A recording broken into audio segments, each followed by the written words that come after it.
All right, let's go to my panel now. Shadow Environment Minister John O'Donoghue, Senator John O'Donoghue, and Pauline Hanson's One Nation Chief of Staff James Ashby join me now. Both gents, great to have your company. I'll start with you, James. This Talkfest in Canberra, it strikes me as bizarre.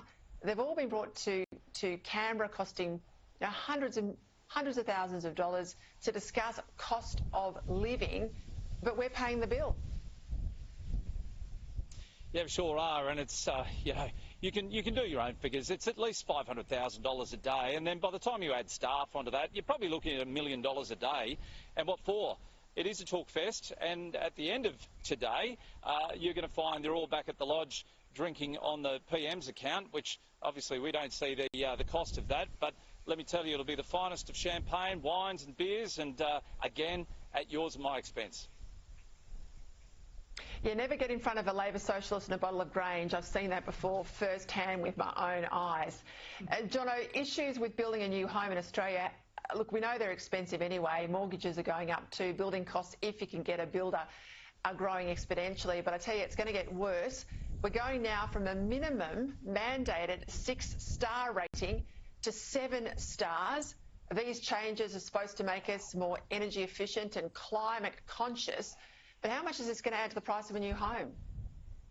Well, that goal that the Labor Party set before the last election of building a certain number of houses to house all these people that didn't have them, couldn't afford them, that goal is becoming even further off into the distance because of these sorts of mandated standards that they're bringing in. It is, as you say, extremely expensive to be able to build a home, to buy the land, if you can find a builder. I used to chair the building ministers' meetings, state, territory and Commonwealth ministers, and it always alarmed me that when we were signing up to these targets, we never, ever, ever, or the state and territory ministers, being the only ones who would get a vote at these meetings, would never consider the cost of these standards. It was always purely on whether it was about access or energy efficiency. All of these things do add cost, and it is going to make it much harder in this cost of living crisis to build a home as a result of these changes. James, this is a huge sleeper issue right around Australia, but firefighters in Queensland are onto it first of all. They're calling for a boycott on e-scooters being modified. They're saying that there's a real chance of fires from these lithium-ion batteries. These are rechargeable batteries. You might buy a decent battery with the bike, but people go and replace them with a Chinese battery on the internet. Fires are happening everywhere. We're getting battery fires, of course, on the scooters. We've got a case of a bike burning down an apartment in North Bondi last week in Sydney. There was a big EV fire at Sydney Airport in September last year. We've certainly seen big EV fires overseas as well. We're being pushed down the way of EVs, but we need to watch this carefully, don't we? Yeah, we sure do, and especially insurance companies, they'll find any way out of paying out a claim. So if you actually have modified a product and then you find that they do an investigation because it was sparked by well, it could be a scooter, it could be a electric drill, or it could be, God help us, a lot of these, garden appliances that are now coming out with electric batteries. If you're using something that's not specified for that product, of course, an insurance company is likely to neglect or say, no, I'm sorry, that onus is on you. These are deadly fires, and because so many people's garages are now connected to their house, unlike up here where we've got a bit of extra land where we can have a garage actually built off the house, you're going to find this will put people's lives at risk as well. So, yeah, there's a lot to look out for. If I were you, I just wouldn't buy anything second-hand. You never know whether it's ended up in the drink and it's got future problems. Buy something new, buy something with Australian accreditation, and be very aware not to charge these things overnight. Keep an eye on them.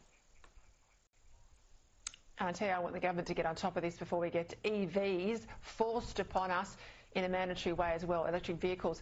Jono, Islamic leaders, well, they're set to lobby the federal government because they want HECS debts axed for Muslim uni students.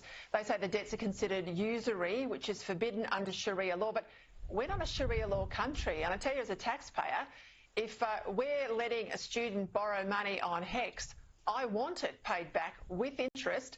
And I don't think religion is a grounds to get out of it. No, this is an outrageous request, I find.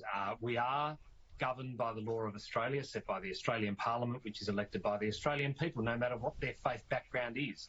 And we shouldn't be setting up new arrangements for anyone based on faith when it comes to things like HECS debts. Where would we draw the line? If we do it for one group, we're going to have to do it for another. And so, no, I don't think there should be any special arrangement to give anyone, which it would be an advantage for one group of people based on their faith to not have to pay back a debt that everyone else has to. I know there are some financial institutions that provide Sharia-compliant financing services. Perhaps they can step into the void. But if you want to learn at our universities and you need to take out a HECS debt to be able to do so, well, the rules are there for all to see. But I don't think we should be setting up a new set of rules to cater to one group of people based on faith alone. A very, very bad precedent. Hey, James, just quickly, I mean, this New Hampshire win today, 2 for 2. Trump looks unassailable. I think Haley will struggle on until she runs in her own state's primary. Then she's out. Now, yes, it's talking points over there in the US. People are fascinated by this race. I tell you what, there's a lot in the media here and the elites who are nervous to see a return of Trump for the fear that this sort of populist politics, you might call it, but politics designed to shake up the system, lest that arrive here in Australia. Well, it's called common sense politics, and that's why Trump's getting the support of the Americans. And he will win later on this year. 2025 is going to be a massive year for Trump. Look, they had 2.5 million illegal migrants come across the southern border last year alone. How do you deal with that? We had 50,000 under the Rudd-Gillard years, and we knew how tough that was. The Americans are being smothered by illegal migrants. He wants to reapply tariffs. Who can blame him when China and other developing nations are undermining the American dream and jobs and quality products that are being brought into the country? And, of course, he hasn't let up on draining the swamp. Of course, he wants to get rid of so many of those bureaucrats. I think Americans love him. Mark II, Donald Trump, is going to be better than the first Donald Trump we saw when he was first president. I think every politician is older and wiser and perhaps a little bit more dangerous. Senator Duniam, thank you. James Ashby, great to have you as always.